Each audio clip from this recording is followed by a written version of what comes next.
সম্মানিত শ্রোতামণ্ডলী, মহাগ্রন্থ আল কোরআনের ধারাবাহিক তাফসিরে আজকে ইনশাআল্লাহ আমরা পবিত্র কোরআনের সূরা আল ইমরানের 144 নম্বর আয়াত নিয়ে আলোচনা করব।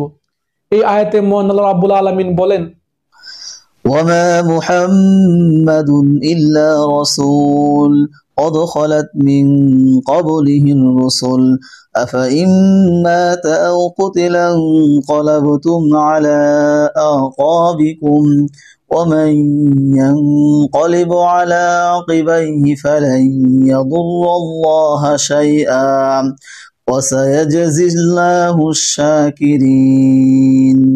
মুহাম্মদ একজন রসুল ছাড়া অতিরিক্ত কিছুই নয়। তার আগেও বহু রসুল গত হয়ে গেছেন এবং তারা সবাই মৃত্যু মুখে পতিত হয়েছে।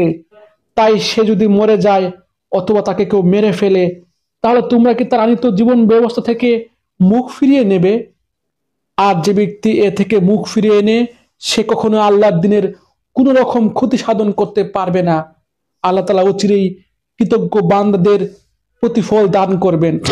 আলহামদুলিল্লাহ, চমৎকার একটি আয়াত। এই আয়াতে আল্লাহ রাব্বুল আলামিন আমাদের জানিয়ে দিয়েছেন যে পৃথিবীর সমস্ত মানুষ মরণশীল, ঠিক এভাবে নবী রাসূলগণও মরণশীল। নবী রাসূলগণ যদি কখনো মারা যান, গত হয়ে যান, শহীদ হয়ে যান বা তাদের মৃত্যু সংবাদ কখনো আসে, তাহলে এতে অবাক হওয়ার কিছু নেই। নবী রাসূলদের মৃত্যুতে আল্লাহর জীবন ব্যবস্থা, আল্লাহর সত্য দ্বীন, আল্লাহর সত্য ধর্ম থেমে থাকে না। নবী রাসূলদের মৃত্যুতে আল্লাহর দেয়া ধর্মীয় চেতনা হারিয়ে যায় না।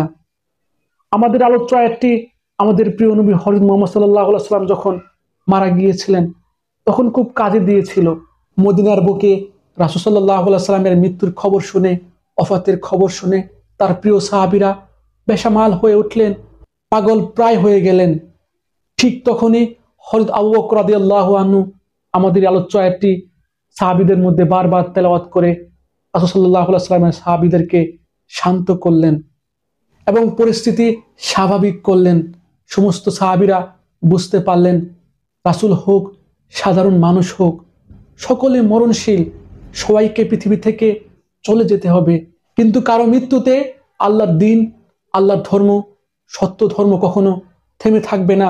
ধর্মীয় চেতনা, ধর্মীয় প্রচার কখনো বন্ধ হবে না, এটি চলমান থাকবে। আমরা হয়তো থাকবো না, কিন্তু আল্লাহর দ্বীন পৃথিবীতে অনন্তকাল চলমান থাকবে। আল্লাহ রাব্বুল আলামিন আমাদের সবাইকে নবী রাসূলদের আগমনের উদ্দেশ্য বোঝার এবং তাদের রেখে যাওয়ার ধর্ম দ্বীন পালন করার, প্রচার করার তৌফিক দান করুন। এই প্রত্যাশা এখানে শেষ করছি। ধন্যবাদ।